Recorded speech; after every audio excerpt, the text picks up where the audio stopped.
کو توحید پہچانیے خدا، جس کو پردے میں چھپا رکھا۔ اعوذ باللہ السمیع العلیم من الشیطان اللعین الرجیم، بسم اللہ الرحمن الرحیم، الحمد للہ المعروف من غیر رؤیت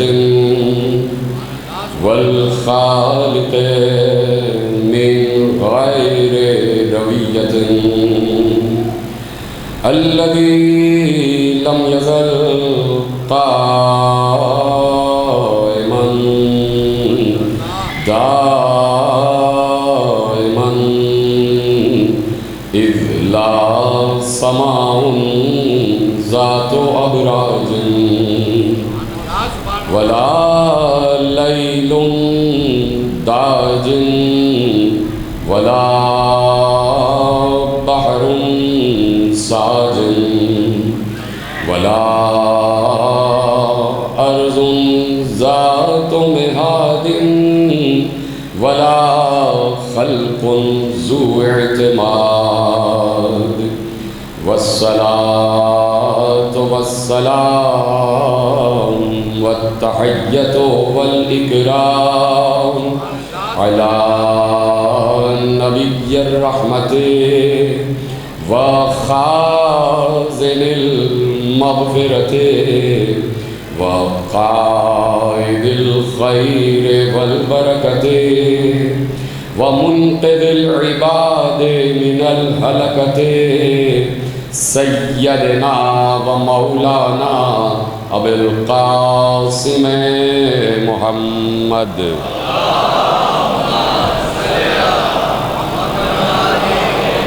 وأهل بيته الطيبين الطاهرين المعصومين المظلومين المنتخبين المنتجبين الذين أذهب الله عنهم الرجس وطهرهم تطهيرا۔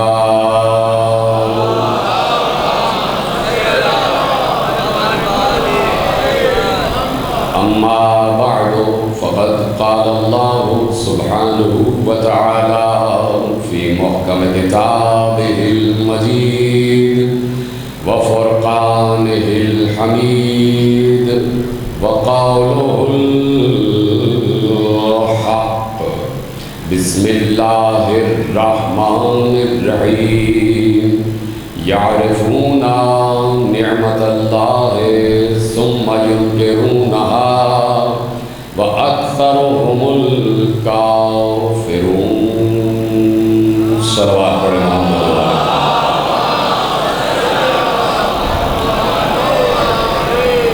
پروردگار عالم کا شکر ہے اور اس کا احسان عظیم ہے کہ اس نے ہمیں اسلام کے دیگر فرقوں سے تعلق رکھنے والوں کی طرح ہمیں خالی نہیں چھوڑا، اور ہم مسلسل ان بندوں کا ذکر فرش پر کر رہے ہوتے ہیں جن بندوں کا ذکر اللہ عرش پر کر رہا ہوتا ہے۔ میرے عزیزوں، یہ توفیق ہر کسی کو نہیں میسر، یہ چونکہ ہم اس مسلک سے تعلق رکھتے ہیں تو شاید ہمیں احساس نہ ہو۔ جہاں پہ کوئی ذکر کی کیفیت ہی نہ ہو تو وہاں زندگی کا بھی کیف نہیں ہے، اس لیے کہ جہاں قرآن پڑھ لیا جائے اور قرآن کو سمجھا نہ جائے تو وہ ایسا ہی ہے کہ جیسے کوئی ہندو قرآن پڑھ رہا ہے، کوئی عیسائی قرآن پڑھ رہا ہے، کوئی یہودی قرآن پڑھ رہا ہے۔ اور یہی گفتگو ہے کہ اللہ کے کہنے پر کون عمل کر رہا ہے، کون ہے جو اللہ کے احکام پر عمل کر رہا ہے۔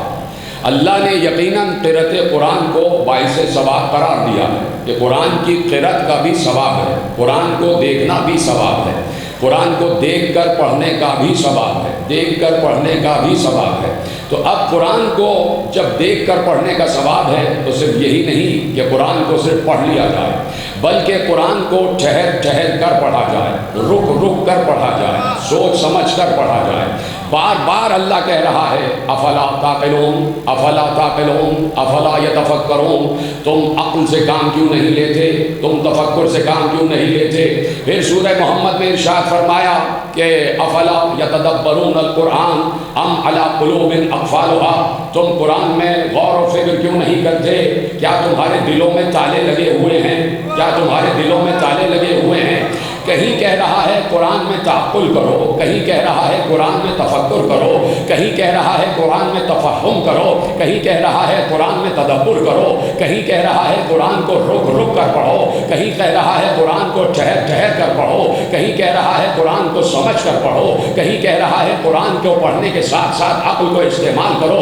بار بار بار بار ہر پڑھنے والے سے کہہ رہا ہے ٹھہر کر پڑھو، ہر پڑھنے والے سے کہہ رہا ہے سمجھ کر پڑھو۔ کس آیت میں ہم نے کیا رکھا ہے یہ بھی غور کرو، کس آیت میں ہم نے کیا کہا ہے یہ بھی فکر کرو، کس آیت میں ہم نے کیا چھپایا ہے یہ بھی فکر کرو۔ تو جب نماز کے حکم کی تعمیل ہو رہی ہے، جب روزے کے حکم کی تعمیل ہو رہی ہے، جب حج کے حکم کی تعمیل ہو رہی ہے، جب زکوٰۃ کے حکم کی تعمیل ہو رہی ہے، جب جہاد کے حکم کی تعمیل ہو رہی ہے، تو اس حکم کی تعمیل کیوں نہیں ہو رہی کہ قرآن کو ٹھہر ٹھہر کر پڑھا جائے، قرآن کو رک رک کر پڑھا جائے، قرآن کو غور و فکر کے ساتھ پڑھا جائے۔ یہ رک رک کر کیوں نہیں پڑھا جا رہا، یہ کھڑے کھڑے تیزی سے کیوں پڑھا جا رہا ہے؟ آ جائے میرے ساتھ، جملہ دینے جا رہا ہوں کہ جہاں حافظان قرآن قاریان قرآن کو قرآن کی ہر آیت سمجھ میں آ جاتی ہے، نماز والی آیت بھی سمجھ میں آ گئی، روزے والی آیت بھی سمجھ میں آ گئی، حج والی آیت بھی سمجھ میں آ گئی، جہاد والی آیت بھی سمجھ میں آ گئی، زکوٰۃ والی آیت بھی سمجھ میں آ گئی، تو یہ آیت کیوں نہیں سمجھ میں آ رہی کہ قرآن کو ٹھہر ٹھہر کر پڑھو، غور و فکر کے ساتھ پڑھو، تدبر کے ساتھ پڑھو، دل کی گہرائیوں کے ساتھ پڑھو۔ اب میں کہنے میں حق بجانب ہوں کہ جنہیں نماز کا حکم سمجھ میں آ گیا، جنہیں روزے کا حکم سمجھ میں آ گیا، جنہیں حج زکوٰۃ جہاد کا حکم سمجھ میں آ گیا، یقیناً انہیں یہ حکم بھی سمجھ میں آیا ہے کہ قرآن کو غور و فکر کے ساتھ پڑھنا ہے، لیکن پڑھتے اس لیے نہیں ہیں کہ معلوم ہے کہ اگر ٹھہر ٹھہر کر پڑھا تو کسی آیت میں علی سے ملاقات ہو جائے گی، کسی میں حسن سے ملاقات ہو جائے گی۔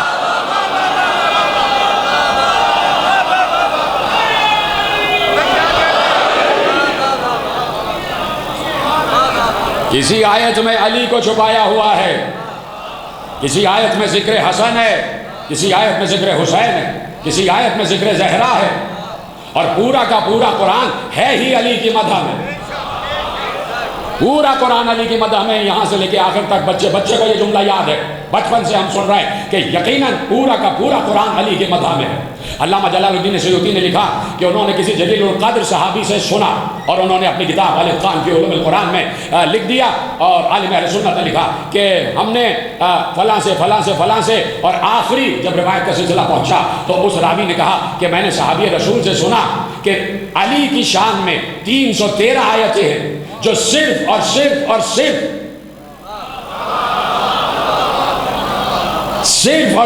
صرف علی کی شان میں، یعنی ان 313 آیتوں میں علی کے ساتھ کوئی شریک نہیں ہے۔ اچھا، صحابی نے کہا کہ 313 آیتیں ہیں علی کی شان میں، اور علی کہہ رہے پورا قرآن ہے میری شان میں۔ ہاں، سلامت رہے آپ، جیتے رہے آپ، جیسے آپ مسلسل سن رہے، خدا آپ کو سلامت رکھے۔ صحابی نے کہا کہ 313 آیتیں ہیں علی کی شان میں، اور علی نے کہا کہ پورا قرآن ہے میری شان میں۔ تو کسی نے کہا کہ 313 پر اس لیے وہ متفق ہو گئے کہ مجبوری یہ آ گئی کہ ان 313 کا مصداق علی کے علاوہ کوئی ملا نہیں، کہ 313 کا مصداق علی کے علاوہ کوئی ملا نہیں۔ اب آ جائیے علی کی طرف۔ علی کہتے ہیں پورا کا پورا قرآن میری مدح میں ہے۔ کسی کو شک تو نہیں ہے؟ سب یقین والے بیٹھے ہیں نا؟ بات ہو رہی ہے میرے مولا علی کی، اور نام علی کا جب آ جائے تو خون کی روانی کہتی ہے کہ بولو۔ یہ میں اپنا ذاتی تجربہ بتا رہا ہوں، یہ میں اپنا ذاتی تجربہ بتا رہا ہوں، مجھے آپ کی بات نہیں معلوم. اگر بچپن میں خون کی روانی میں ماں نے گھٹی میں علی علی پلایا تھا تو آپ چاہے یہ دہن پہ نا ٹیپ لگا کے بیٹھ جائیں کہ بولنا نہیں ہے، لیکن اگر خون میں علی شامل ہے تو اندر سے خون کہے گا کہ بولو بولو. علی کی جب مدح آ جائے، علی کی جب بات آ جائے تو بولو. اور کم از کم چہرے پہ ولایتی مسکراہٹ ضرور آنی چاہیے، حونق نہیں ہونا چاہیے، متحیر نہیں ہونا چاہیے، تحیر کی منزل پر نہیں آنا چاہیے. علی نے کہا کہ 313 آیتیں نہیں، پورا کا پورا قرآن میری مدح میں نازل ہوا ہے. تو اب بڑے بڑے جغادری ہر دور میں رہے ہیں، بڑے بڑے اپنے ذام ناقص میں عقل مند، اور علی کے سامنے ایک ایسا ہی عقل مند آ گیا اور اس نے علی کے اس جملے پر اعتراض وارد کر دیا، اور اپنے ذام ناقص میں بہت بڑا اعتراض کہ علی اس کا کیا جواب دیں گے. اس کے ذہن ناقص میں یہ تھا کہ ایسا سوال کر رہا ہوں کہ علی کے پاس اس کا کوئی جواب نہیں ہوگا، وہ بھی علی ہے. یہ سلامت رہے. پیچھے والے جو بولنے والے حضرات ہیں، اگر وہ آنا آگے چاہیں تو وہ آگے آ سکتے ہیں، آگے کچھ جگہ خالی ہے، آہستہ آہستہ آگے آگے جائیے گا، آگے جگہ کچھ خالی ہے. جو بولنے والے حضرات ہیں وہ آگے آگے بیٹھ جایا کریں. اب اس نے کہا کہ میں نے علی سے ایسا خطرناک سوال کیا ہے کہ علی اس کا جواب نہیں دے سکتے، اور جواب نہیں دیں گے تو کم از کم خاموش ہو جائیں گے. علی کے پاس اس کا کوئی جواز نہیں ہے. اب اس نے سوال وارد کیا کہ یا علی، آپ کہہ رہے ہیں کہ پورا قرآن آپ کی مدح میں نازل ہوا ہے. علی نے کہا بالکل نازل ہوا ہے. تو اس نے پلٹ کے کہا اس قرآن میں تو عذاب کی بھی آیتیں ہیں، اس قرآن میں تو عذاب کی بھی آیتیں ہیں. گویا علی کو چپ کرانے کے چکر میں تھا کہ میں ایسا سوال کروں گا کہ علی چپ ہو جائیں گے. لیکن یہ علی ہے جس کی زبان اپنی زبان نہیں ہے، اللہ کی زبان. یہ علی ہے، اور علی کسی کو خالی ہاتھ جانے نہیں دیتا، چاہے دوست ہو چاہے دشمن ہو. کہ تو نے پوچھا ہے کہ اس میں عذاب کی آیتیں ہیں تو سن لے، عذاب کی آیتیں بھی میرے ہی دشمنوں کے لیے ہیں.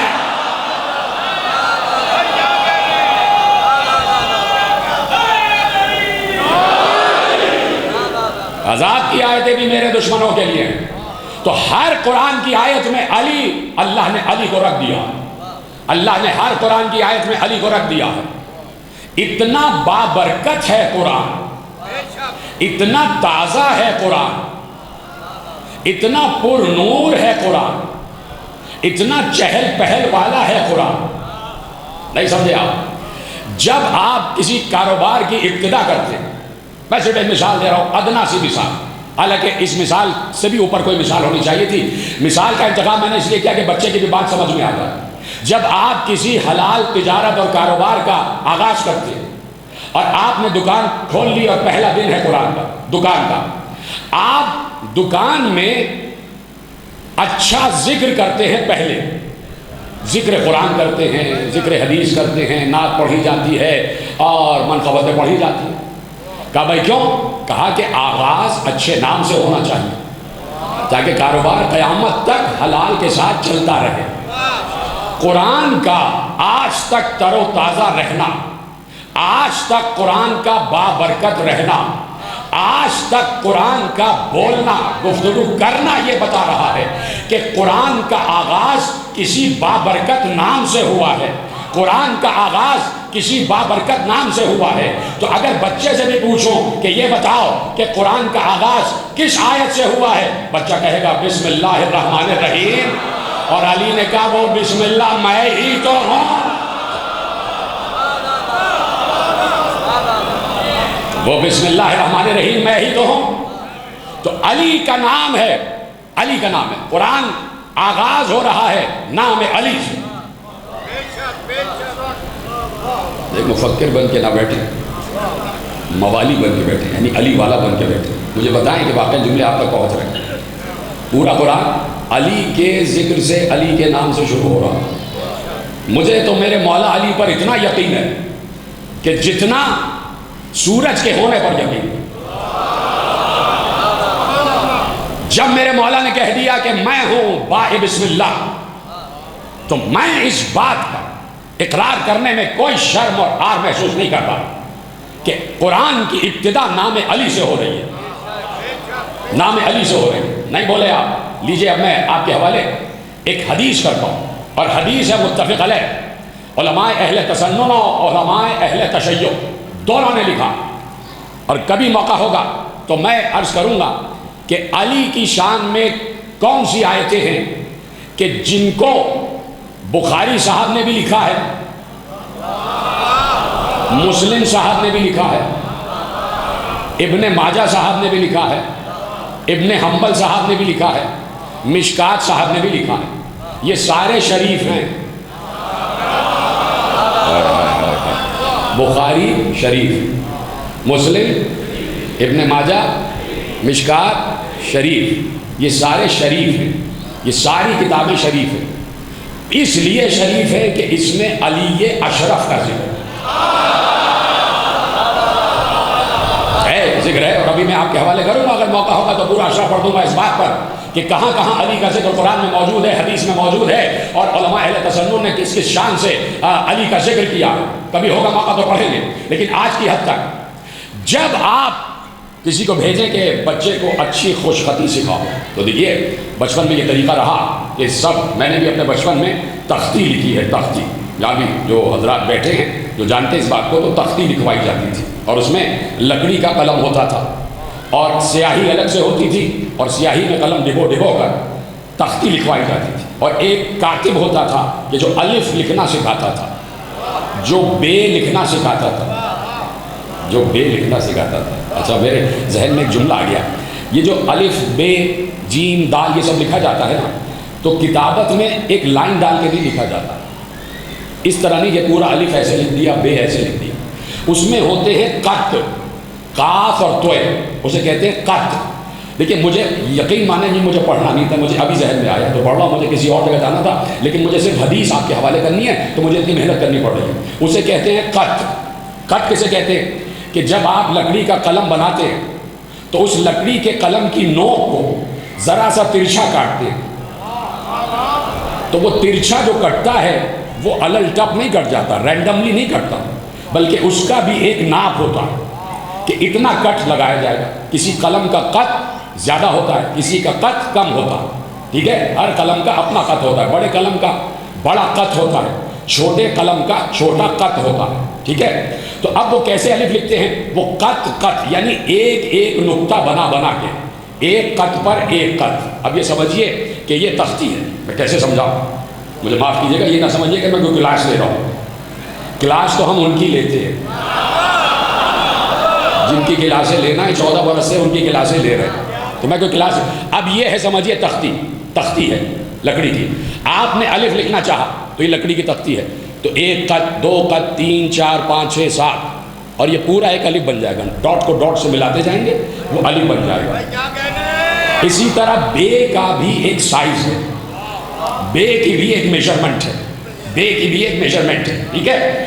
بے لکھا جاتا ہے اس طرح قط لگائے جاتے ہیں، تو بے جب 11 قط مکمل ہو جاتے ہیں تو بے پورا ہو جاتا ہے، لیکن جب 11 قط مکمل ہوتے ہیں تو سمجھ میں نہیں آتا کہ یہ بے لکھا ہے یا تے لکھا ہے یا سے لکھا ہے، اس لیے کہ نقطہ ہے نہیں۔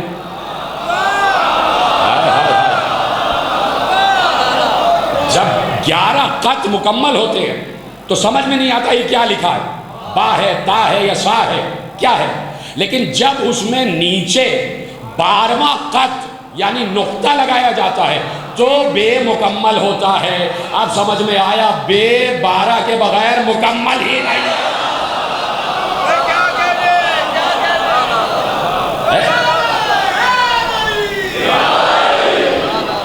اور اگر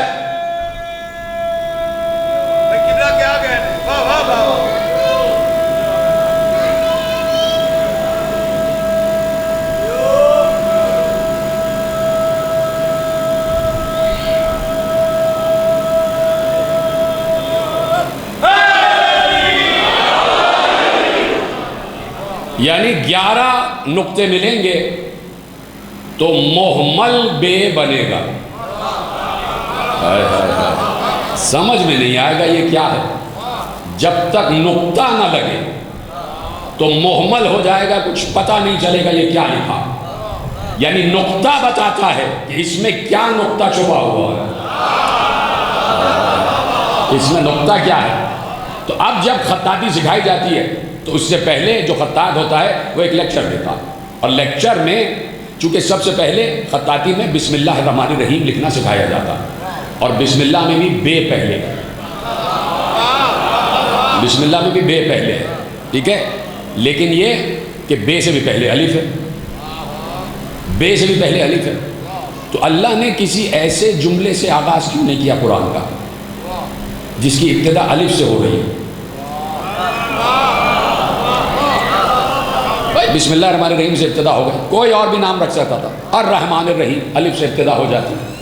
یہ بے سے ابتدا کیوں کی؟ بے سے ابتدا کیوں؟ میرا دل کہتا ہے اگر آپ قبول کر لیں تو شاید بات پہنچ جائے. اللہ یہ بتانا چاہتا ہے کہ اللہ کی الف اس وقت تک سمجھ میں نہیں آئے گی جب تک بے کا نقطہ سمجھ میں نہ آئے.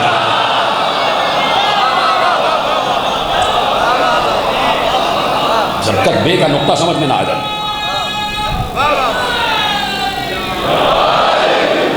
بسم اللہ الرحمن الرحیم.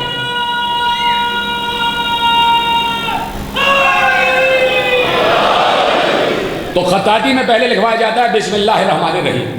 اب جب بسم اللہ الرحمن الرحیم کی ابتدا کرنے لگا خطاط تو اس نے شاگرد سے کہا کہ پہلے نبی کی ایک حدیث سن لو. اب دیکھیں کہاں میں لے کے آ گیا آپ کو، اور یقین میرا یہ ہے تو مجھے بتا دیجیے گا کہ میرا یقین صحیح ہے یا نہیں. یہ مجھے آپ کو بتانا. میرا یقین یہ ہے کہ آخری آدمی تک بڑے ذہین لوگ بیٹھے، سب پڑھے لکھے بیٹھے، اور میرا یقین کہتا ہے کہ میں جیسے ہی حدیث پڑھوں گا تو آخری آدمی تک سمجھ جائے گا کہ پیغمبر بتانا کیا چاہ رہے ہیں. اب میری بھی عزت داؤں پہ لگی ہے اور آپ کی بھی عزت داؤں پہ لگی ہے. میں کہہ رہا ہوں کہ آپ سب ذہین بیٹھے ہیں، اب آپ کو میرے جملے کا بھرم رکھنا کہ واقعاً ہم سب ذہین بیٹھے اور ہیں سب ذہین، اس لیے کہ جس کے ذہن میں علی آ جائے وہی ذہین ہوتا ہے. یہ طرح سلامت ہے. یہ بات تو میں نے صرف آپ کو متوجہ کرنے کے لیے پڑھی، نہیں تو خدا آپ کو شاد و آباد رکھے. جیسے ہی اس خطاط نے کہا کہ پہلے تم ایک حدیث سن لو، اس لیے کہ بسم اللہ الرحمن الرحیم لکھوانا بعد میں سکھاؤں گا، پہلے تم حدیث سن لو. شاگرد متوجہ ہو گیا، جی استاد کیا حدیث ہے؟ کہ قال رسول اللہ، رسول اللہ نے ارشاد فرمایا تکونت الکائنات، رسول اللہ نے ارشاد فرمایا کہ تکونت الکائنات، تکونت الکائنات، اللہ نے کائنات کو بنایا کس چیز سے؟ من بائے بسم اللہ الرحمن الرحیم. یہ سلامت رہے آپ.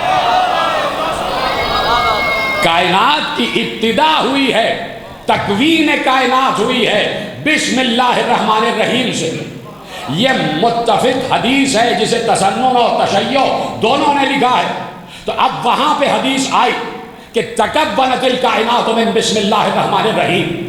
ابو ہریرہ نے لکھا کہ تکونت الکائنات من بسم اللہ الرحمن الرحیم، اور ادھر ابو بصیر نے لکھا کہ علی نے کہا کہ تکونت الکائنات باسمی، اللہ نے کائنات میرے نام سے بنائی.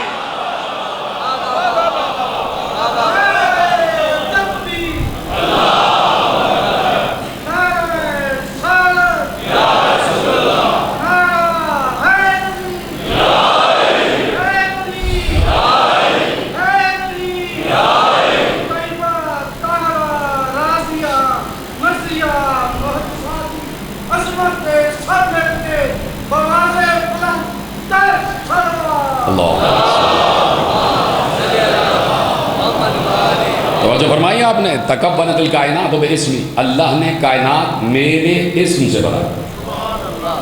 دو آدمیوں نے سبحان اللہ کہا. تکونت الکائنات باسمی، اللہ نے کائنات میرے اسم سے بنایا. سینکڑوں لوگ یہاں بیٹھے جنہوں نے حدیث پتہ نہیں کب سنی ہوگی اور سنتے چلے جا رہے ہیں. بالکل سنی ہوئی حدیث ہے. تکونت الکائنات باسمی، اللہ نے میرے اسم سے کائنات بنائی. علی کا اسم کیا ہے؟ علی.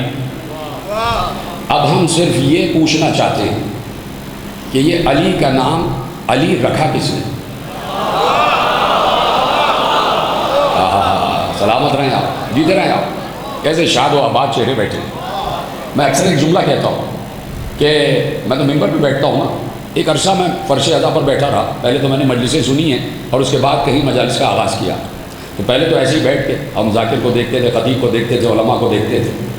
اب اندازہ ہو رہا ہے جب یہاں بیٹھ کے آپ سب کو دیکھتے ہیں، یقین مانے ممبر پہ بیٹھ کے ممبر کی قسم کھا کے کہہ رہا ہوں کہ جس وقت، یہ میرے اپنا ذاتی مشاہدہ ہے، جس وقت میں علی کی مدح بیان کرتا ہوں مومنین کے سامنے، تو مجھے مومنین میں کوئی جان بھی بیٹھا ہو تو یوسف نظر آتا ہے.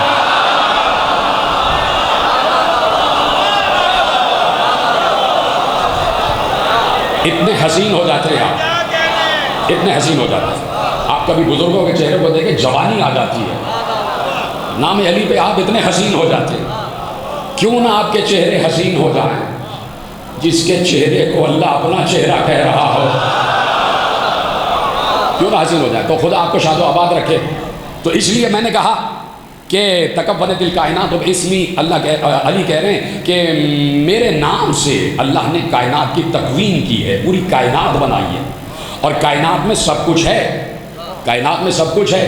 صرف یہ نہیں کہ آپ کا یہ سولر سسٹم اس کائنات میں ہے، نہ معلوم ایسے کتنے سولر سسٹم ہیں، ایسے کتنے نظام ہائے شمسی ہیں، ہزار ہاں ہزار، کھرب ہاں کھرب، یعنی ملین، ٹریلین، بلین اور سیکسٹریلین، نہ معلوم کتنے کتنے. کبھی اس پہ بات بھی کریں گے ایسٹرالوجی پہ.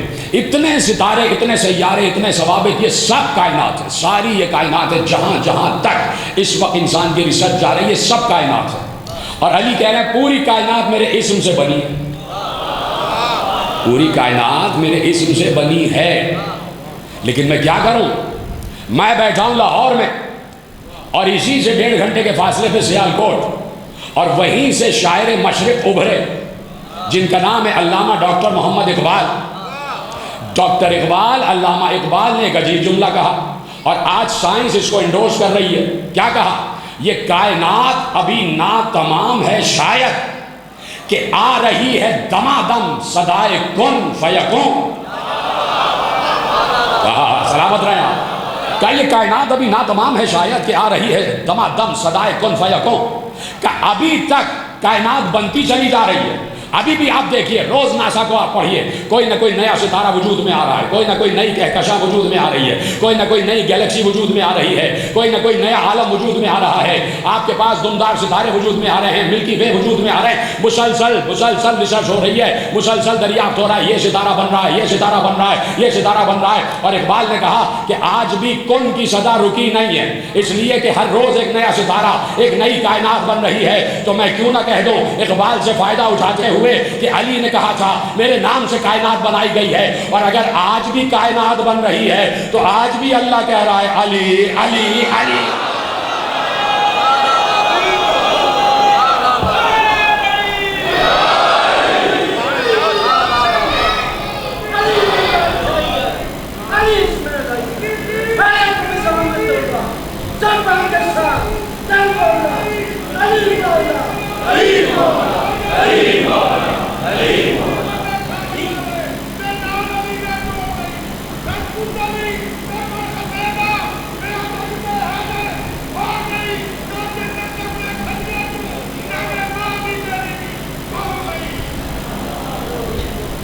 پیچھے والوں کو سمجھ آ گیا ہوگا، ایسی باتیں آگے آواز نہیں ہے، لیکن یہ کہ انہوں نے جو کچھ بھی کہا ہے اچھا کہا ہے، اس لیے کہ پڑھتے ہوئے اچھے لگ رہے تھے،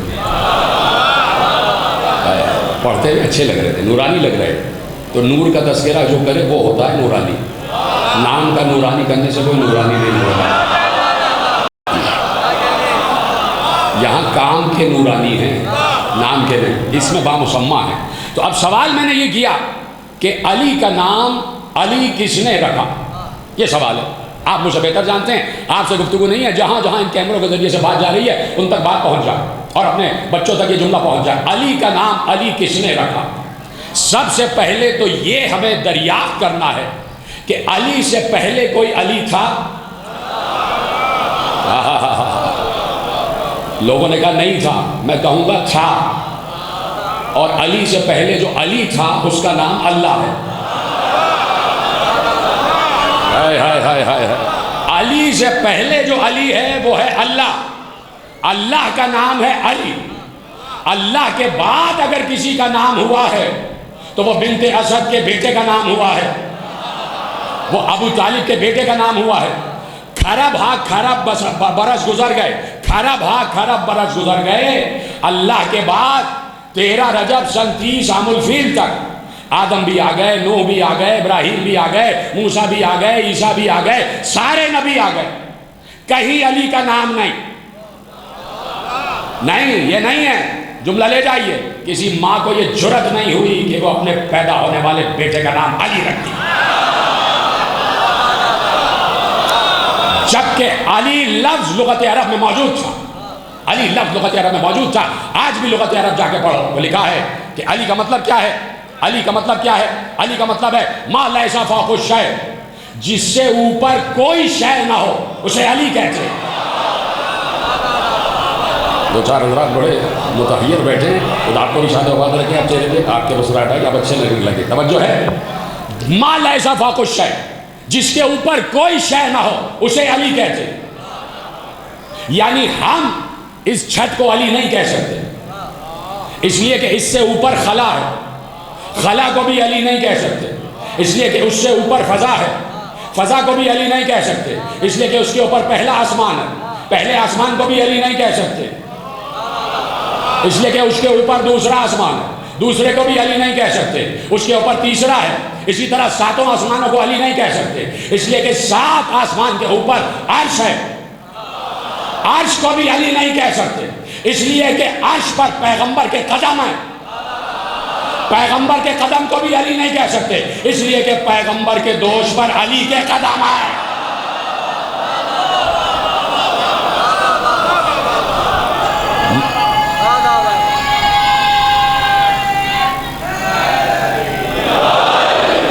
ما لیس فوق الشیء، جس سے اوپر کوئی شے نہ ہو، یعنی جہاں جہاں بلندی آتی جائے گی، آپ کہیں گے یہ سب سے بلند ہے، تو آپ کہیں گے اس کے اوپر بھی علی ہے۔ آپ کسی چیز کو کہتے ہیں اس سے برتر کوئی چیز نہیں ہے، اس سے بلند کوئی چیز نہیں ہے، تو علی کہیں گے یہ میرا مقام ہے، میں اس سے بھی بلند ہوں، میرا نام علی ہے، جہاں جہاں تک تمہاری بلندی کی نگاہیں جا رہی ہیں میں اس سے بھی اوپر ہوں۔ یہ علی کے لفظ کے معنی ہیں، اور لغت عرب میں لفظ موجود تھا۔ کسی ابو جہل، ابو لہب یا کوئی ابو، کسی نے اپنے بیٹے کا نام علی رکھا ہی نہیں۔ بھائی ابو طالب کے علاوہ بھی تو بہت سے ابو گزرے نا،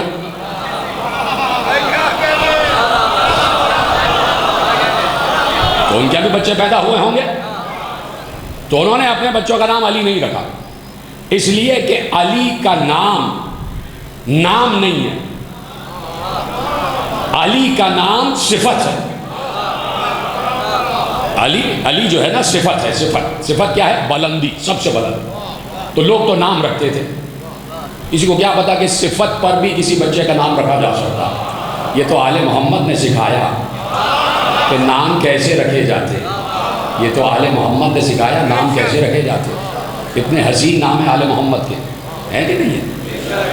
اتنے حسین نام کہ اللہ نے کہا کہ اللہ اکبر وَلِلَّهِ الْأَسْمَاءُ الْحُسْنَى فَادْعُوهُ بِهَا، ہر حسین نام اللہ کے لیے، اللہ کو انہی ناموں سے پکارو، تو ہر حسین نام اللہ کے لیے۔ جب جیسے ہی آیت آئی تو معصومی نے کہا نحن اسماء الحسنى، علی نے کہا ہم اسماء حسنہ، ہم ہیں اللہ کے اسماء حسنہ، ہم ہیں اللہ کے حسین نام، ہم ہیں اللہ کے حسین نام، ہم ہیں اللہ کے حسین نام۔ لوگوں نے کہا کہ علی نے ان کے اوپر بھی اپنے بیٹے کا نام رکھ دیا، ان کے اوپر اپنے بیٹے کا نام، ان پر ایک نام ان پر رکھ دیا، ایک ان پر رکھ دیا، ایک ان پر رکھ دیا۔ میں کہوں گا علی کو ناموں کی کوئی کمی تھی؟ علی خود اسماء حسنہ ہے۔ اگر کوئی یہ کہہ رہا ہے کہ ان پر علی نے اپنے بیٹوں کے نام رکھ دیے تھے تو علی اسماء حسنہ ہے نا، تو میں ادباً یہ پوچھنا چاہتا ہوں اللہ کے ناموں میں کوئی وہ نام دکھاؤ۔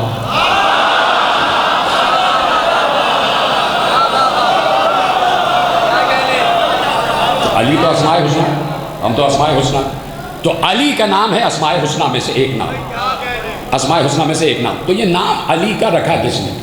ختم ہو رہی ہے اسی پہ بات، اور یہیں سے مسائل شروع ہو جائیں گے، لیکن جملہ فضائل کا لیتے جائیں گے۔ اور آپ اس سے بہتر میں کہتا ہوں کہ کوئی مجمع مجھے ملا یا ملا، لیکن اس وقت سب سے بہتر مجمع میرے سامنے بیٹھا ہے، اور مجھے پتا ہے کہ میرے جملے آپ تک کیسے پہنچیں گے۔ جملہ میرا نہیں ہے، میں کوڈ ان کوڈ کر رہا ہوں، انڈر بریکٹ میں جملے آپ کے حوالے کر رہا ہوں۔ جیسے ہی 13 رجب کو علی کعبے میں آئے، ہونا کیا چاہیے تھا؟ حضرت ابو طالب بھی جاتے، دروازہ کھول کے کعبے کے اندر چلے جاتے۔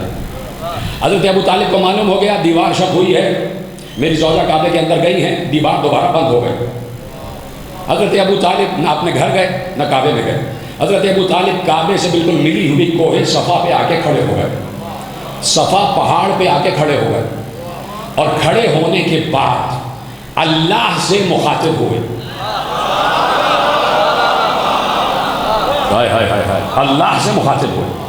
ابھی بیٹا اس دنیا میں آیا تو ہونا چاہیے تھا کہ جاتے اللہ کے گھر میں جاتے اور کہتے بلّی اسد میرے بیٹے کو میری گود میں دو، نہیں گئے۔ فوراً کوہ صفا پہ بلند ہو گئے، بلندی پہ گئے اور ایک بار ایسے ہاتھ اٹھائے، اور ہاتھ اٹھانے کے بعد براہ راست اللہ سے بات کی، کسی ملک کو نہیں بلایا، کسی پیر کو نہیں بلایا، پیر صاحب میرا پیغام اللہ تک پہنچا دو، نہیں۔ ایک بار ہاتھ اٹھائے اور ہاتھ اٹھا کر براہ راست اللہ سے مناجات کی، اور مناجات مصروں میں کی، منظوم مناجات۔ اور اللہ نے بھی، چلو روکتا ہوں جملہ، پہلے میں آپ کو یہ منظر دکھاتا ہوں۔ ایک بار ابو طالب نے اپنے ہاتھ دست دعا بارگاہ پروردگار میں، بارگاہ قدوس میں بلند کیے، اور اب مخاطب ہوا علی کا بابا خالق علی سے، پدر علی خالق علی سے مخاطب ہوا، اور لفظ استعمال کیا جہاں سے بات کا آغاز کیا، یا رب، یا رب ھذا الغسق الدجی والقمر المبتلج المزی بین لنا من امرک الخفی ماذا تری فی اسم ذی الصبی۔ چار مصرے ابو طالب نے کہے، چاروں کے قافیے یہ والے، یہ آ رہا آخر میں، دوبارہ پڑھ دیتا ہوں۔ یا رب ھذا الغسق الدجی، دجی آ گئی نا، یہ اب یہ کے قافیے ہیں، یہ میں مصلحتاً کہہ رہا ہوں۔ یا رب ھذا الغسق الدجی والقمر المبتلج المزی بین لنا من امرک الخفی ماذا تری فی اسم ذی الصبی۔ بہر میں پڑھے نا مصرے، اب ترجمہ سن لو۔ اے اس تاریک رات کو پالنے والے رب، ابو طالب سنا ابو طالب کون ہے؟ اے اس تاریک رات کو پالنے والے رب، اور اس تاریک رات کو، جملہ سمجھ لینا حضرت ابو طالب کا جملہ ہے، اور اس تاریک رات کو چاند سے منور کرنے والے رب، روشن چاند ابھارنے والے رب۔ اب جناب عجیب جملہ کہا جناب ابو طالب نے، عجیب جملہ کہا، بین لنا من امرک الخفی، پروردگار دیکھیے اس کو سمجھیے گا کہ کس وقت بات ہو رہی ہے۔ ابھی قرآن آنے میں 10 برس ہے، ابھی قرآن آیا نہیں، اس وقت باتیں ہو رہی ہیں۔ بین لنا من امرک الخفی، پروردگار وہ جو تیرا ایک امر غیب ہے نا، وہ مجھ پر ظاہر کر دے۔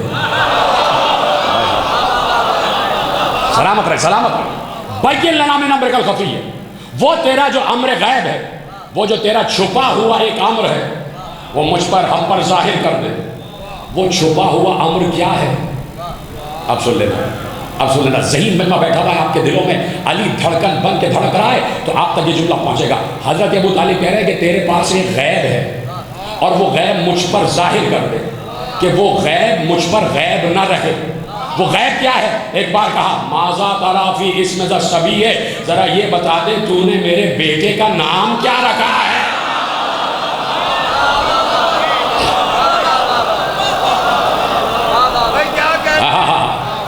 یعنی ابو طالب کو بھی معلوم ہے کہ علی کا نام امر غیب ہے اور اللہ عالم غیب ہے۔ جملہ ضائع ہو گیا تو مجھے افسوس ہو جائے گا۔ ابو طالب کو معلوم ہے کہ اللہ، علی کا نام غیب ہے اور اللہ عالم غیب ہے۔ ابو طالب جانتے ہیں کہ علی کا نام غیب ہے اور اللہ عالم غیب ہے، اور جب اللہ مجھے بھی علی کا نام بتا دے گا تو میں بھی عالم غیب ہو جاؤں گا۔ جیسی دانت مجھے بلی جائے گی ویسے بلی نہیں۔ سلامت رہیں، پھر بھی آپ سلامت رہیں۔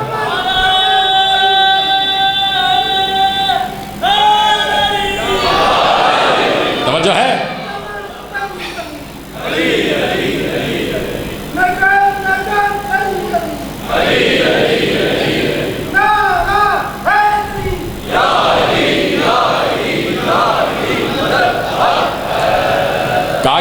بچے کا نام بتا جو تیرے گھر میں پیدا ہوا ہے، میرے بیٹے کا نام بتا دے۔ اس کا مطلب ہے کہ ابو طالب نے براہ راست اللہ سے بات کی نا۔ تو قرآن کی ایک آیت ہے اور بڑی مشہور آیت ہے، وَإِذَا سَأَلَكَ عِبَادِي عَنِّي فَإِنِّي قَرِيبٌ أُجِيبُ دَعْوَةَ الدَّاعِ إِذَا دَعَانِ فَلْيَسْتَجِيبُوا لِي۔ کہا کہ اے میرے حبیب، جب یہ بندے آپ سے پوچھیں نا کہ اللہ کون ہے، تو ان کو کہیے گا کہ اللہ تمہاری شہرت سے بھی قریب ہے۔ ٹھیک ہے، آواز آگے آئی، اجیبوا دعوت الداعِ اذا دعان فلیستجیبوا لی۔ جب بھی کوئی پکارنے والا مجھے پکارتا ہے تو میں اس کی پکار کا جواب دیتا ہوں،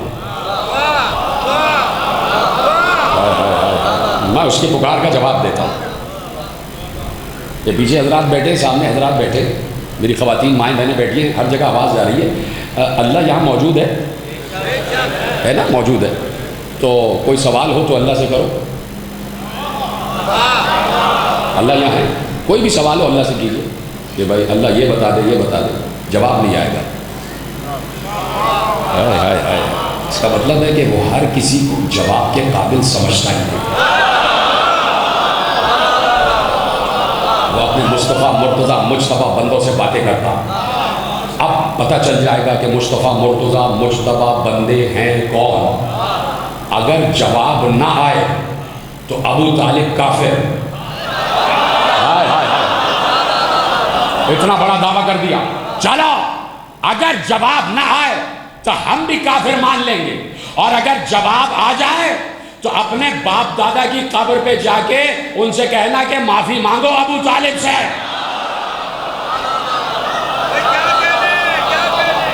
اگر جواب آ جائے، جا پڑھو کتابیں، صاحب اشتیاق نے بھی لکھا اور 4 حوالے میرے پاس ہے، دے دوں گا۔ اگر پوچھا جائے گا، ایک بار جیسے ہی کہا کہ پروردگار بتا دے کہ اس بچے کا نام کیا رکھا ہے، آسمان سے آواز آئی، خصصتما بالولد الزکی۔ اسی ردیف و قافیہ میں جواب دیا، خصصتما بالولد الزکی الطاہر المنتجب الرضی۔ ابھی آخر کے 2 مصرے نہیں پڑھ رہا، اس لیے کہ بہت آسان ہے، سمجھ جاؤ گے۔ پہلے 2 مصرے کا ترجمہ سن لو، خصصتما بالولد الزکی، اے ابو طالب میں نے تمہیں اور تمہاری زوجہ کو ایک پاک بیٹے سے فخر عطا کیا ہے، ایک پاک بیٹا عطا کیا ہے۔ خصصتما بالولد الزکی، ہم نے تمہیں اور تمہاری زوجہ کو ایک پاک بیٹے سے خصوصیت عطا کی ہے، الطاہر المنتجب الرضی، وہ بیٹا طاہر بھی ہے، منتخب بھی ہے، اور وہ ہم سے راضی، ہم اس سے راضی۔ پاک بھی ہے، طاہر بھی ہے، رضی بھی ہے، منتخب بھی ہے۔ سوال کیا ہے؟ پروردگار یہ بتا دے کہ اس بچے کا نام تو نے کیا رکھا ہے۔ کہاں سے بات شروع ہوئی؟ اب دوبارہ سن لو، اور ایک دم سے وہ دونوں مصرے آ جائیں گے اور مصرے آپ کے حوالے، اور میرا حسن یقین یہ کہتا ہے کہ آپ تک ترجمے کی ضرورت پڑے گی۔ خصصتما بالولد الزکی الطاہر المنتجب الرضی، اسمہ من قاہر العلی، علی اشتق من العلی، کہا سنو میں بھی علی ہوں اور یہ بھی علی ہے۔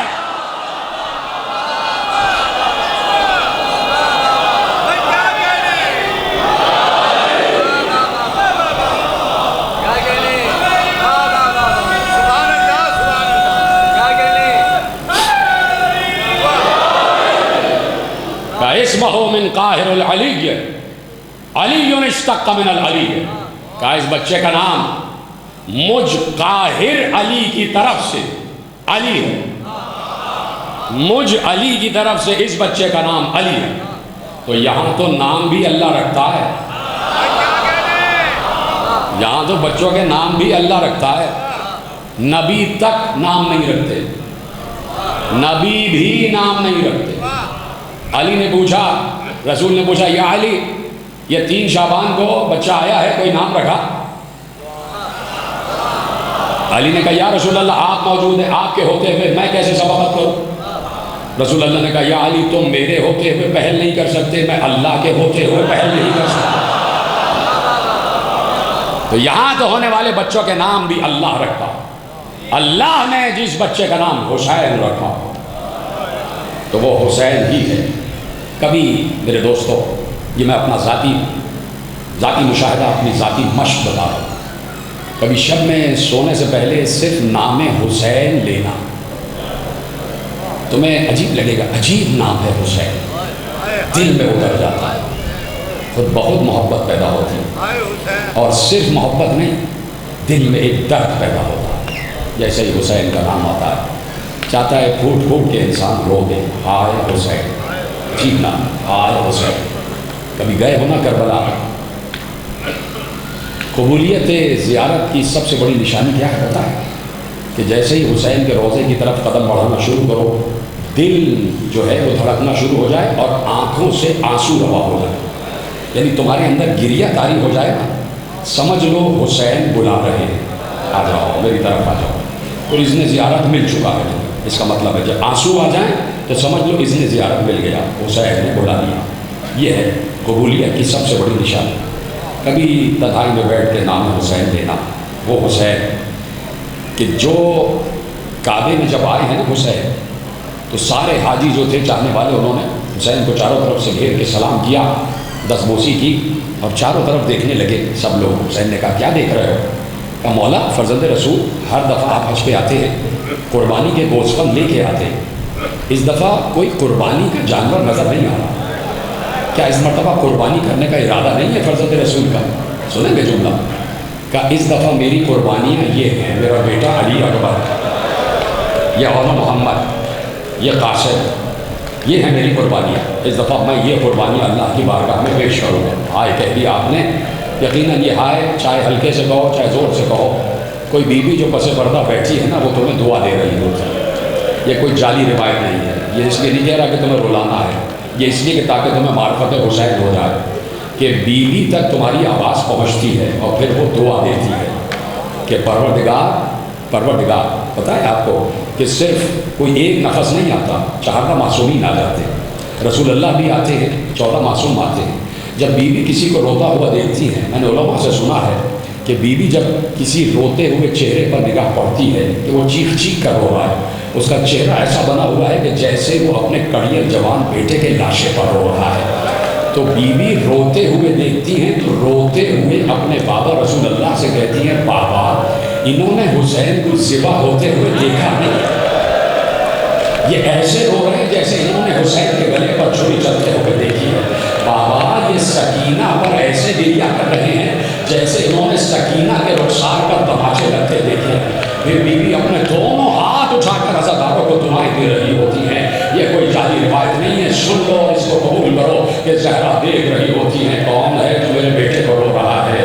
آج 4 محرم ہو گئی، دریا سے خیمے ہٹا دیے گئے، دریا سے خیمے ہٹا دیے گئے.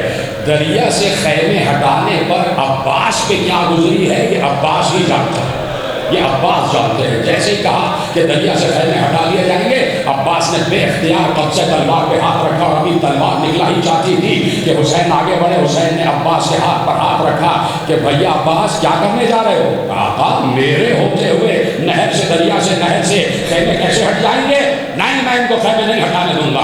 آپ موجود ہیں اور آپ کی مرضی سے خیمے لگے ہیں، میں ان کو خیمے نہیں ہٹانے دوں گا، یہ چاہے جتنی بھی تعداد میں ہو. حسین نے عباس کے ہاتھ پر ہاتھ رکھ کر کہا تلوار نیام میں رکھ لو.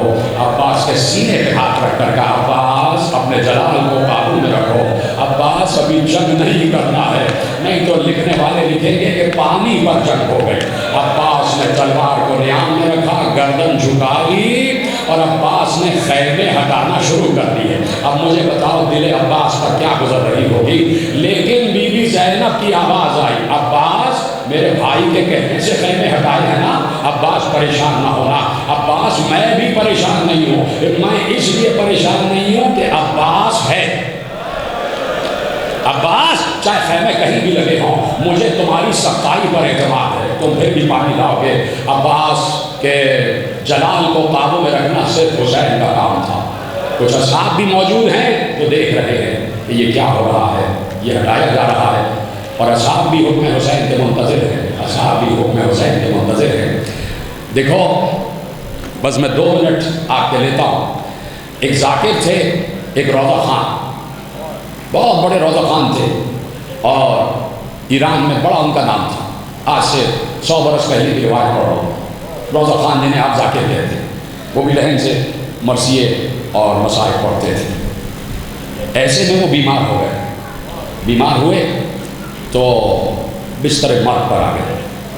اب وہ خود بیان کرتے، اپنے بیٹے سے بیان کیا کہ بیٹے، میں خواب میں نے دیکھا کہ میری روح کو قبض کر دیا گیا اور میرا انتقال ہو گیا، اور میری روح کو قبض کرتے تو بلندی میں لے جا رہے ہیں، اور ایسے میں 27 گھوڑوں پر سوار کچھ لوگ آئے،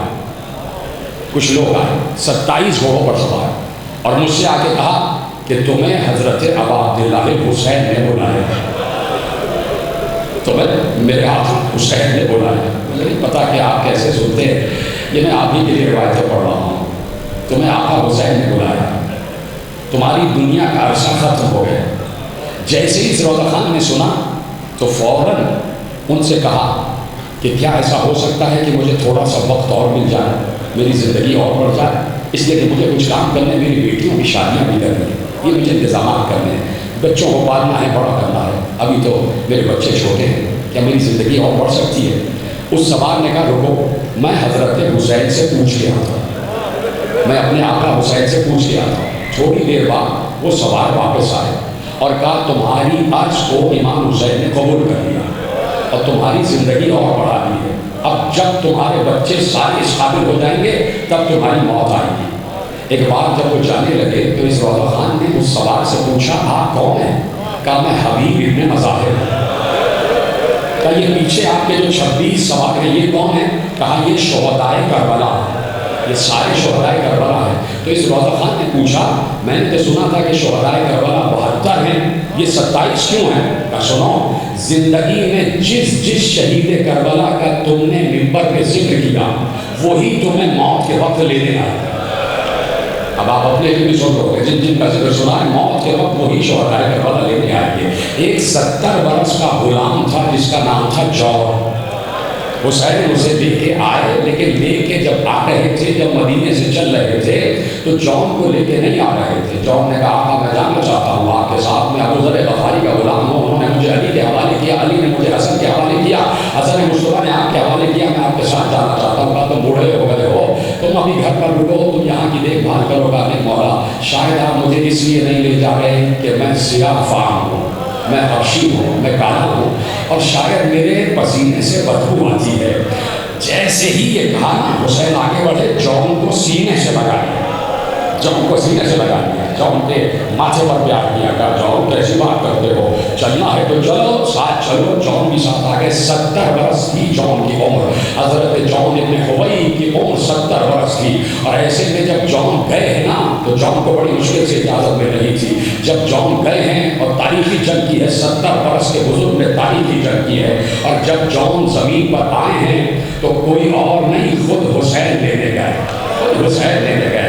پہلی بات تو تمہیں یہ بتا دوں کہ میں مقتل کی روایتیں پڑھتا ہوں، میں کوئی روایت بنا کے اور گڑھ کے نہیں پڑھتا کہ تمہیں رلانے کے لیے اپنی طرف سے روایتیں گڑھ کے پڑھو۔ یہ اتنا کربناک مقتل ہے کہ صرف مقتل ہی پڑھ دیا جائے تو رونے کے لیے کافی ہے۔ حسین جون کو اٹھانے گئے، جون کو حسین نے خود اپنی گود میں اٹھایا، جون کو اپنے ماتھے اپنے کاندھے پہ رکھا اور آہستہ آہستہ لائے اور مقتل پہ لٹا دیا۔ صرف لٹایا نہیں، حسین دو زانو ہو کے بیٹھے، جون کے سر کو اپنے زانو پہ رکھا، جون کے سر کو اپنے زانو پہ رکھا، جون نے سر کو نیچے رکھا، پھر حسین نے جون کے سر کو اپنے زانو پہ رکھا، پھر جون نے سر نیچے رکھا، بار بار کر رہے تھے۔ حسین نے ایک سوال کیا، جون میرے زانو سے سر کو نیچے کیوں گرا رہے ہو؟ کہا مولا میں کہاں اور یہ زانو کہاں، اس زانو پر تو علی اکبر کا سر آئے گا، اس زانو پر تو عباس کا سر آئے گا، اس زانو پر تو اور محمد کے سر آئیں گے۔ حسین نے پھر جون کو کلیجے سے لگا لیا، جون کی پیشانی پر پیار کیا، اور ایسے میں جون کہہ رہے تھے آقا میں جا رہا ہوں اس دنیا سے، نہ معلوم میرے چہرے کی اس کا کیفیت کیا ہے۔ حسین نے آواز دی پروردگار جون کے چہرے کو نورانی بنا دے۔ اتنا نور جون کے چہرے سے ساطع ہو رہا تھا کہ 11 محرم کو فوج اشریہ نے کہا کہ ہم نے ایک لاشا بہت دور دیکھا تھا کہ جو گھوڑوں کی لاشوں سے پامال ہونے سے بچا کے کسی نے دور ڈال لیا تھا، وہ لاشا 2 دن تک وہاں پڑا رہا، اس لاشے سے نور کی کرنیں پھوٹ رہی تھی، اور جب وہاں سے زین العابدین نے جون کا لاشا اٹھا کے دفنایا ہے نا، تو اس جگہ سے کئی مہینے مشک و عنبر کی خوشبو آ رہی تھی، اس لیے حسین نے کہا تھا کہ پروردگار جون کے پسینے کو خوشبودار بنا دے، جون کے پسینے کو خوشبودار بنا دے۔ جون اس دنیا سے چلے گئے، حسین نے لاشا مقتل میں رکھ دیا، لاشا مقتل میں رکھ دیا۔ ایک اور لاشا حسین اٹھا کے لائے، مسلم ابن اوسجہ کا لاشا اٹھا کے لائے۔ یہ کوئی قصہ کہانی نہیں پڑھ رہا، تمہاری مرضی ہے رو نہ رو، میں شہزادی زہرا کو سنا رہا ہوں، میں اپنی بیوی کو سنا رہا ہوں، وہ یقیناً یہاں موجود ہیں۔ شہزادی آپ کو وصائف سنا رہا ہوں، اب آپ کی مرضی ہے کہ آواز بلند ہو یا نہ ہو۔ ایک اور صحابی کو لائے، مسلم ابن اوسجہ کو لے کے آئے، زخمی ہے مسلم ابن اوسجہ، حسین لائے، پھر ابن اوسجہ کا سر اپنے زانو میں رکھ دیا، زانو میں رکھنے کے بعد حسین نے بالوں کو پیار کیا۔ حبیب ابن مظاہر سرانے کھڑے ہوئے تھے، حبیب نے مسلم ابن اوسجہ سے پوچھا، اے مسلم ابن اوسجہ، تھوڑی دیر کے بعد ہم بھی تمہارے پاس آنے والے ہیں، ہم بھی تمہارے پاس آنے والے ہیں، لیکن شریعت کا حکم ہے، تو اگر تمہیں کوئی وصیت کرنا ہے اپنے گھر والوں کے لیے تو مجھے وصیت سنا دو، میں تمہارے گھر والوں کو وصیت کر لوں گا، تمہاری زوجہ کو، تمہارے بچوں کو وصیت کر لوں گا، خدا کی قسم سلام ہو ہمارا۔ مسلم ابن اوسجہ پر روایت لکھتی ہے کہ ابن اوسجہ نے اس وقت اپنی انگشت شہادت اٹھائی، اور اٹھانے کے بعد حسین کی طرف اشارہ کر کے کہا، یا حبیب اوصی کا بہذا المظلوم، میرے بعد میرے مظلوم آقا کا خیال رکھنا، میرے بعد میرے مظلوم آقا کا خیال رکھنا، یہ کہا، اور ابن اوسجہ کی روح پرواز کر گئی۔ ایک بار ابن اوسجہ کو مقتل میں لٹایا تھا کہ حسین نے دیکھا ایک خیمے کا پردہ ہٹا، ایک 8 یا 9 برس کا بچہ باہر آیا، اس کے ہاتھ میں بڑی سی تلوار تھی، وہ تلوار زمین پر خط دیتی بھی جا رہی تھی، اور وہ بچہ سیدھا مقتل کی طرف جا رہا تھا۔ حسین نے کہا، عباس اس بچے کو روکو، اس بچے کو روکو، ایسا نہ ہو گھوڑوں کی ٹانگوں میں آگے اچل جائے۔ عباس آگے بڑھے، آگے بڑھنے کے بعد بچے کو اٹھایا، بچہ مچل رہا تھا، مجھے چھوڑ دے آقا، مجھے، آپ کی آواز نہیں ہے، افسوس، آواز بلند کر، آئے حسین کر، ایسے نہ سنیں کہ کوئی قصہ کہانی بنا رہا ہو۔ بہت سن رہے ہیں آپ مجلسیں، مجھے پتہ ہے، خدا آپ کو سلامت رکھے، لیکن مجلس کا ادب یہ ہے کہ جب سنیں کہیں آئے حسین، آئے حسین کی آواز آنی چاہیے، بولو آئے حسین، کوئی قصہ کہانی نہیں ہے، مقتل پڑھ رہا ہوں، مقتل۔ جیسے ہی کہا کہ بچے کو اٹھا کے لاؤ، بچے کو لائے، حسین نے بچے کو زانوں پہ بٹھا لیا، کہا بیٹے کیا نام ہے، کس کے بیٹے ہو، سنیں گے؟ اس بچے نے روتے ہوئے کہا، جس کا لاشا آپ کے سامنے پڑا، میں مسلم ابن اوسجہ کا بیٹا ہوں۔ حسین نے چیخ مار کر کہا، بیٹے تیری ماں کے لیے کیا تیرے باپ کا ہی غم کم تھا کہ تو بھی جا رہا ہے شہید ہونے کے لیے؟ بچے نے مچل کے کہا، آقا اسی ماں نے تو تلوار لگا کے بھیجا اور کہا چلا جا اور فاطمہ کے لال کی نصرت کر۔ رو دیے حسین، چیخ مار کے رو دیے، چیخ مار کے رو دیے۔ اور اب آخری جملہ، کل جناب ہور کی میں نے روایت پڑھی، ہور کو اٹھا کے لا، حسین ہور کو اٹھا کے لا، زخمی ہے ہور زخمی ہے، ہور کا سر بھی اپنے زانوں پہ رکھا، کیا کریم آقا ہے ہمارا، ہور کا سر بھی اپنے زانوں پہ رکھا، سر سے خون بہ رہا تھا، اس لیے کہ تیر پیوست۔ اور نے کہا، مولا سر میں بہت درد ہو رہا ہے، کیا ایسا ہو سکتا ہے کہ تیر ماتھے سے جدا ہو جائے؟ حسین نے تیر کو پکڑا اور کہا، انا للہ و انا الیہ راجعون۔ یہ کہتے ہوئے ہور کے ماتھے سے تیر کو کھینچا، ماتھے سے لہو کا فوارہ بہ رہا تھا، اتنا لہو کہ حسین نے ہاتھ رکھا، لہو رک نہیں رہا تھا۔ یہ کیسے ہو سکتا ہے کہ حسین ہاتھ رکھے اور لہو نہ رکے؟ اس کی بھی ایک مصلحت تھی، وجہ یہ تھی کہ ہور فوج یزید کو چھوڑ کے حسین کے پاس آیا تھا، اور اس کا وہاں سے چھوڑ کے آنا فاطمہ بھی دیکھ رہی تھی، روح فاطمہ بھی دیکھ رہی تھی، تو فاطمہ چاہتی تھی کہ میری طرف سے ہور کو کوئی تحفہ ملے، میری طرف سے ہور کو کوئی انعام ملے۔ جب فاطمہ کے لال نے ہور کی پیشانی پہ ہاتھ رکھا، خون نہیں رکا، تو حسین سمجھ گئے کہ ہور کیا چاہتے ہو۔ اپنی قبا کی جیب میں ہاتھ ڈالا، رومال نکالا، کہا ہور بتاؤں یہ رومال کیا ہے؟ یہ رومال میری ماں نے اپنے ہاتھوں سے سیا ہے، یہ رومال میری ماں نے اپنے ہاتھوں سے سیا ہے، اور اس رومال کو ہور کی پیشانی پر باندھا، آج تک وہ رومال ہور کی پیشانی پر بندھا ہوا ہے. بہتا ہوا خون رک گیا. آخری جملے تقریر کے.